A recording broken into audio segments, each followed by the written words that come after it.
away. I am Sky Eco, Sky Grandma.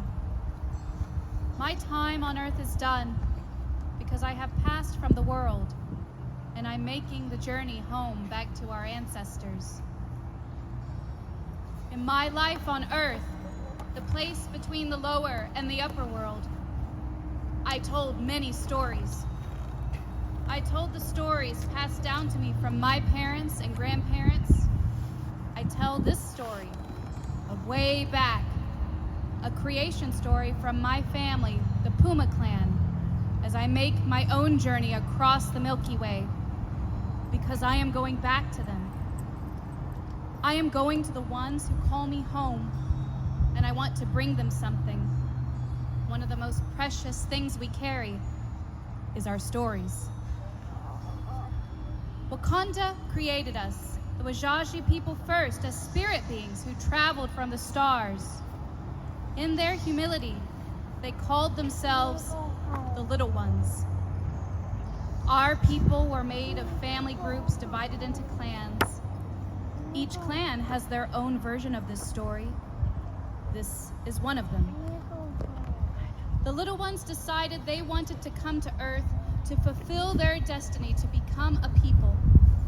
With Wakanda's guidance, they searched the heavenly bodies for help and asked the four great beings for help. The Little Ones found Grandfather's son, Wahzhazhe. They asked him to help them descend to Earth.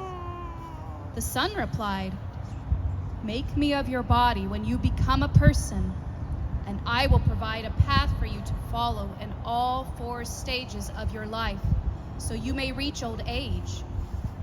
So the Little Ones thanked Wahzhazhe for his blessing, and then continued their journey to Grandmother Moon. The Little Ones found Grandmother Moon, Ikon Miompa. They asked her for help to help them descend to Earth. The Moon replied, "When you go below to Earth and become a people, I shall help you reach old age." So the Little Ones thanked Ikon Miompa for her blessing, and then continued their journey to the stars. The Little Ones traveled on to find Grandfather Morning Star and Grandmother Evening Star. Again, they asked for help to descend to Earth. The stars replied, "When you go below to Earth and become a people, take us as your body. Make us your life symbols, and we shall help you reach old age." The Little Ones thanked the stars for their blessing and continued their journey. The Little Ones found Hunga Ahudong, the immature golden eagle. Again, they asked for help to descend to Earth. Hunga Ahudong replied, "I will make a way and lead you below to become a people."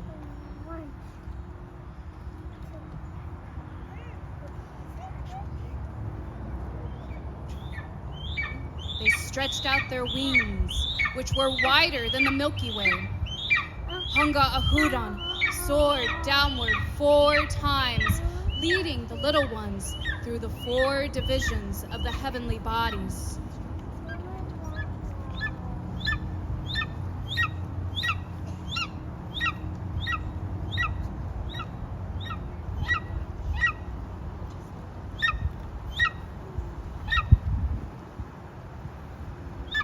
The Little Ones stretched out their arms like eagle wings and floated down from the stars. As they descended together in 3 groups, their spiritual bodies transformed into human bodies along the way.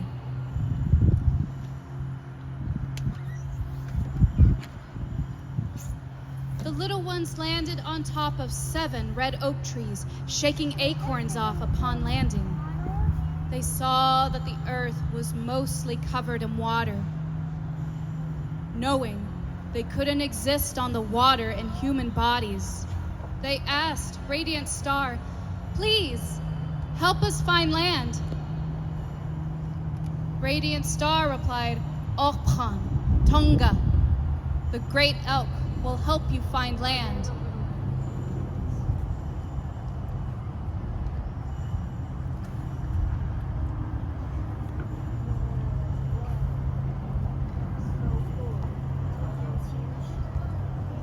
The great elk then said, I will throw myself down onto the waters 4 times.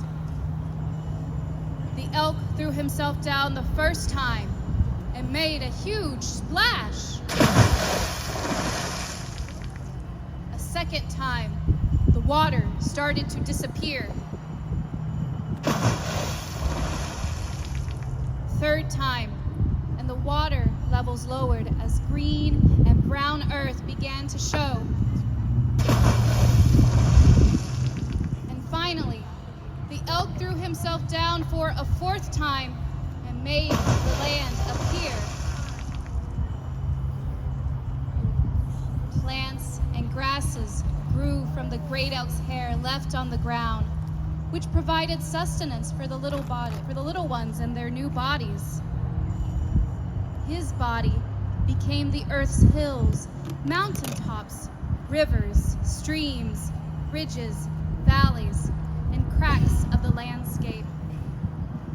The great elk's body provided the land where all animals could live together in abundance and provide the little ones with the tools and food to live on earth. The great elk bugled loudly over the lands of the earth and all 4 winds, starting with the east.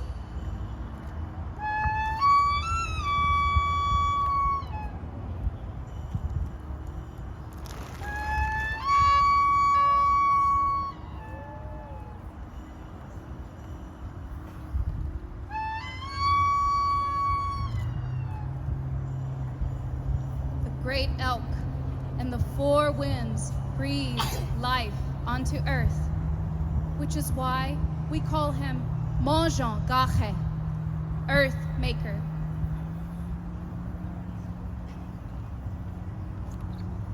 The little ones wandered the earth in 3 groups for a long time, looking for the original people of the earth.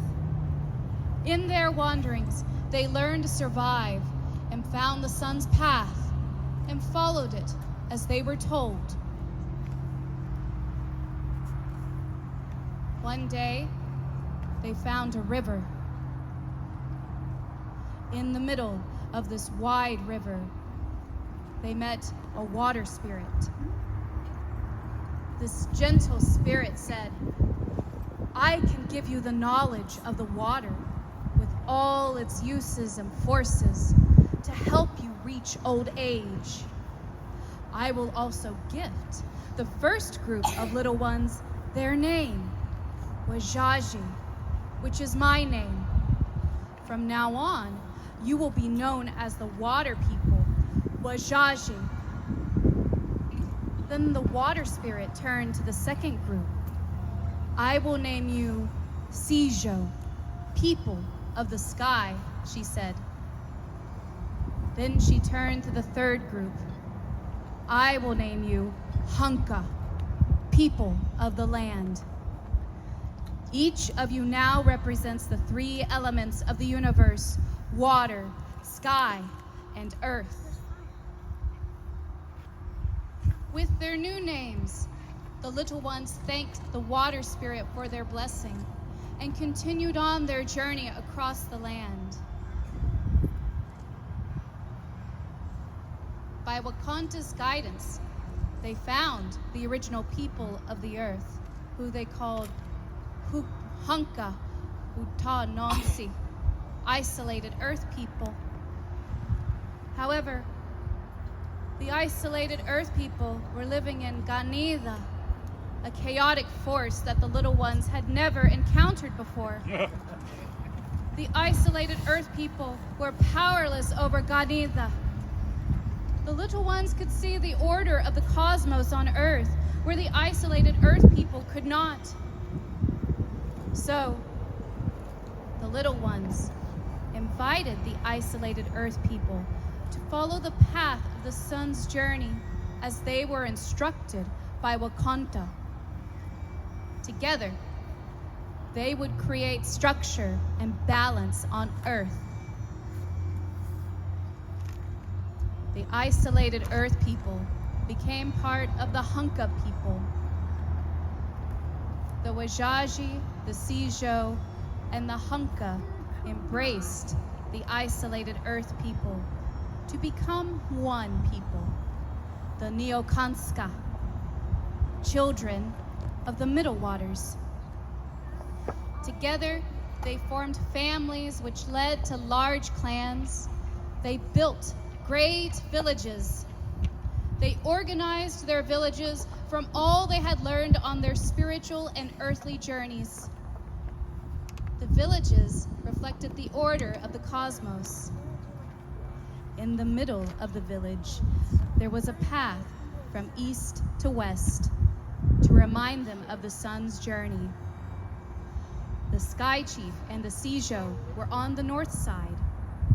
The Earth Chief and the Hunka were on the south. They grew giant gardens full of squash, beans, and corn. We lived in both the woodland areas and the Great Plains where we followed the life-giving buffalo. Their herds numbered in the millions as they thundered across the plains. The buffalo gave of themselves selflessly. They taught us how to use every part of their bodies for our own nourishment and even protection. We honored them as clan symbols because they honored us with their lives. The ancients built the mounds in Cahokia, where we found ourselves in the largest city on the continent at that time. The Wahzhazhe followed the waterways to what is now Missouri, where our ancient ancestors left drawings and carvings in the rocks to share their knowledge with future generations. They gave us a grounding for our traditional ways. One of our homes in Missouri was called the Place of Many Swans, which provided natural elements for our lifeways. For over 1,000 years, we were protectors of that place, and the land sustained us. We acquired many of the life symbols for our clans at the Place of Many Swans. But when the Ishtahe, the heavy eyebrow people, wanted the Place of Many Swans and all of our lands in Missouri for themselves, we left our home of so many generations to find a safer home near our relatives, the Kansa, in what is now Kansas. We lived there only a short time. Hunting was difficult because the Ishtahe drove the game westward. So, our leaders asked a great warrior named Wadanka to scout out a new home for us just to the south in Indian Territory. But Wadanka was concerned that the Ishtahe would kill him. So Wadanka said, "I will turn myself into a shonkita, a wolf, so they will not notice me." Wadanka turned himself into a wolf and scouted out the lands for our new home, undetected by the Ishtahe.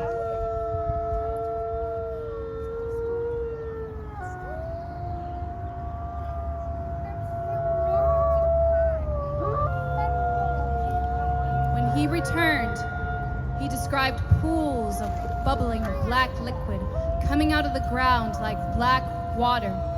Nisape. Wadanka said that this black water will be significant to our people in the future. It was around 150 years ago when we made our final move to our home in what became Oklahoma, where our people live now. Our time on Earth and the place between worlds is short. In Oklahoma, we took on the Native American church that teaches faith, hope, and charity for our people. It was a good road that guided me through my time here.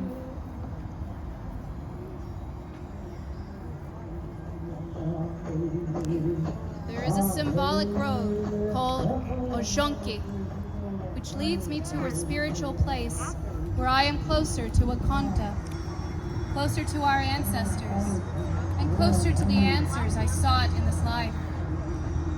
I am reminded of this road each day when I see Witsikomi's path across the sky from east to west, and when Iko Miyompa, Grandmother Moon, comes out at night, I look up at the stars that surround her and remember where we came from. These stories of way back carry me home to the ancestors. I share them with you today so you too will remember where the Wahzhazhe came from, where we lived then at Cahokia, and now in Oklahoma, and how it was. These stories lead me home.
I just want to say thank you so much for being here, activating this space, watching our story. I just want to recognize that, the stories, well, the creation story, there's many stories. Each clan has a story of their own. We have 24 clans. That's a lot. But there's only a couple that are written down. One of them is in a Bureau of Ethnology from Francis LaFleche, a work he did in the late 1800s. And so we wrote the Puma Clan story down. And it was interpreted by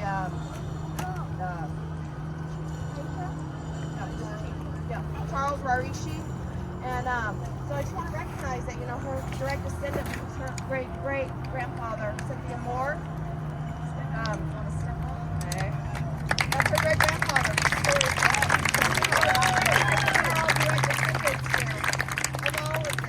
And also, they talked about when Denka turned himself into a wolf.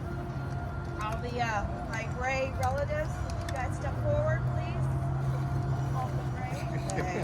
So they're all related to Denka. Okay, step forward.